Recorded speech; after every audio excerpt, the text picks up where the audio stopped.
Assalamualaikum warahmatullahi wabarakatuh. Selamat pagi anak-anak. Nah, kali ini kita akan membahas ya, masih tentang ilmu pengetahuan alam, kelas 8 semester 2. Nah, ini adalah materi silabusnya. Jadi, apa saja yang akan kita bahas di semester sekarang ini? Ibu akan ulas. Nah, ini ada materi pembelajarannya. Ada bab 7 ya, tekanan zat dan penerapannya dalam kehidupan sehari-hari. Nah, ini bab 7 di semester 1 ya, di semester ganjil itu ada 6 bab, dan ini tinggal melanjutkan ya semester 2 sekarang.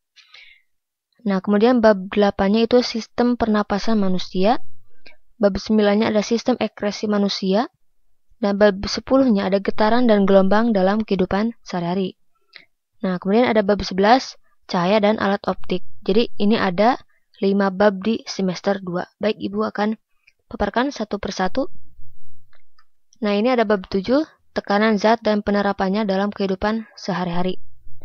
Kita akan membahas tentang tekanan zat, di mana zat itu tersendiri itu ada 3 ya, ada zat padat, zat cair, dan juga gas ya.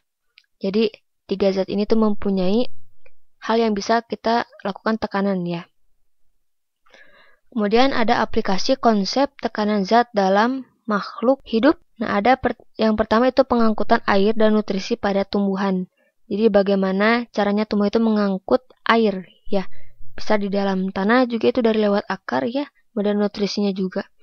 Kemudian yang kedua ada tekanan darah pada sistem peredaran darah manusia. Jadi sekarang ini ya, darah kita itu tidak berhenti terus mengalir. Jadi ada pompanya.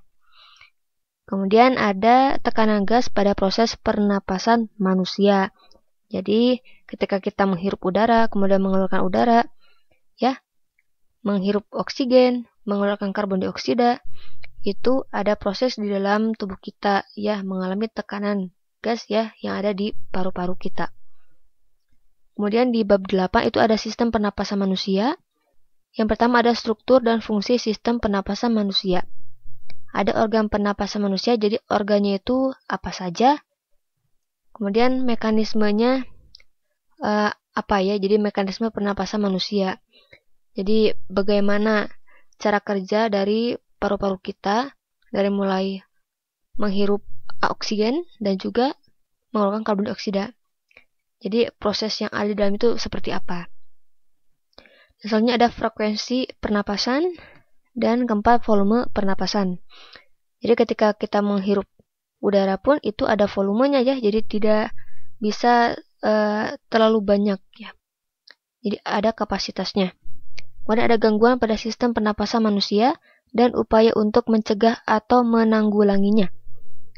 Ada influenza, ada tonsilitis, ada faringitis, ada pneumonia. Nah, ini merupakan ya contoh dari gangguan pada sistem pernapasan manusia. Sebenarnya masih banyak, tapi yang akan kita bahas adalah yang keempat ini. Nah, selanjutnya ada di bab 9 ada sistem ekskresi manusia, di mana ekskresi itu sendiri adalah yang kita keluarkan ya dari tubuh, ya, zat yang dikeluarkan. Ada struktur dan fungsi sistem ekskresi pada manusia. Nah, ini organnya itu ada ginjal, ada kulit. Nah, kenapa ada kulit? Jadi sebenarnya kulit itu juga merupakan organ ekskresi ya, karena kulit juga mengeluarkan keringat. Kemudian ada paru-paru. Ini ada hati. Kemudian ada gangguan pada sistem ekskresi manusia dan upaya untuk mencegah atau menanggulanginya.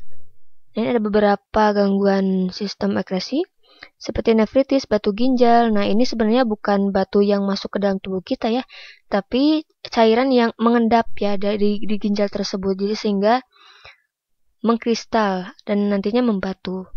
Kemudian ada albuminuria, ada hematuria, ada diabetes insipidus, ada kanker ginjal. Jadi selain ada batu ginjal, ada juga kanker ginjal. Jadi agak serem-serem juga ya ini nama penyakitnya. Ada jerawat. Nah, kenapa itu ada jerawat? Nah, ini ada gangguan. Kemudian ada biang keringat. Nah, ini biasa disebut dengan biang keringat ya. Kemudian ada bab 10 tentang getaran dan gelombang dalam kehidupan sehari-hari. Yang pertama ada getaran, gelombang, dan bunyi. Jadi ini antara getaran, gelombang, dan bunyi itu berbeda ya. Tapi ketika itu ada hubungannya. Selanjutnya ada mekanisme mendengar pada manusia dan hewan.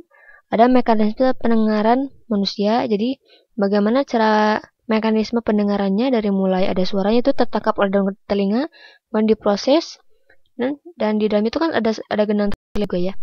Kemudian ada pendengaran pada hewan. Nah, ini juga berbeda dengan manusia. Nah, terkadang kita tidak dengar tapi terdengar oleh hewan tersebut ya. Jadi ada pendengaran yang kurang peka dan ada juga yang sangat peka sekali ya. Kemudian ada aplikasi getaran dan gelombang dalam teknologi. Nah, ini ada ultrasonografi yang biasa disebut dengan USG. Yang ini biasanya ini dipakai oleh para dokter ya untuk melihat dari kondisi bayi ya yang ibu-ibu hamil. Kemudian ada sonar, kemudian ada terapi ultrasonik, kemudian ada pembersih ultrasonik, dan sonifikasi. Oh iya, ya terakhir ada pengujian ultrasonik. Kemudian ada bab 11 ada cahaya dan optik. Ya, ini ada sifat cahaya dan proses pembentukan bayangan. Jadi bagaimana terciptanya bayangan. Jadi harus ada cahaya ya. Ini ada sifat-sifat cahaya, jadi cahaya itu sifatnya apa saja. Kemudian ada pembentukan bayangan pada cermin. Di mana cermin ini kan ada cermin cekung, ada cermin cembung ya. Bagaimana itu bayangannya? Biasanya kalau cermin cekung kan bayangannya itu kan mengecil ya. Kalau cermin cembung, jadi bayangannya itu kan membesar. Nah, ini bisa saja kita lihat di kaca spion mobil ya, itu kan ada cermin cembung.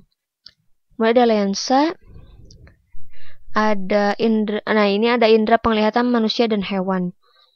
Yang pertama ada indera penglihatan manusia, kemudian ada indera penglihatan serangga.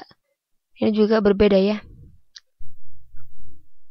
Ini ada alat optik dalam kehidupan sehari-hari, ada kamera ini yang biasa kita gunakan ya. Ini gak terlalu asing. Nah, kemudian ada kaca pembesar atau loupe. Ya, kemudian ada mikroskop. Nah, mikroskop ini kan biasanya digunakan sama seperti kaca pembesar, tapi lebih khusus lagi mikroskop ini digunakan untuk meneliti hal yang sangat kecil. Nah, biasanya ini ada di laboratorium. Misalnya meneliti bakteri ya, seperti itu. Kemudian ada teleskop. Ini bahasanya itu untuk meneropong bintang ya. Jadi hal yang ada di angkasa. Nah, itulah materi singkatnya tentang silabus IPA kelas 8 semester 2. Nah, silahkan dipahami. Nanti kita akan bahas yang lebih detail lagi ya. Baik, terima kasih. Assalamualaikum warahmatullahi wabarakatuh.